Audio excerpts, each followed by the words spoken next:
আজকে ফের তোমাদের সামনে এলাম একটা লং ভিডিও নিয়ে। আসলে আমি আজকে সকাল থেকে খুব ইচ্ছা ছিল একটু বৃষ্টি হোক, আর সেই বৃষ্টি আসলো দুপুরে। ঝমঝম করে বৃষ্টি হলো আজকে। সত্যি কী যে শান্তি হলো সেটা তোমাদেরকে কি বলবো। তবে হ্যাঁ, এখন ওয়েদারটা আগের থেকে অনেকটাই ভালো। তো তোমরা যারা যারা বৃষ্টি চাইছিলে তাদের কেমন লাগলো বলো।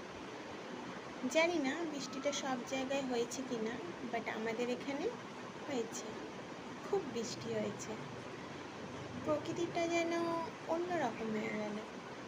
মাঝে মাঝে তাই ভাবি, জানো তো, প্রকৃতি চাইলে কি না করতে পারে। এই যে সকাল থেকে এত কাজ করছি,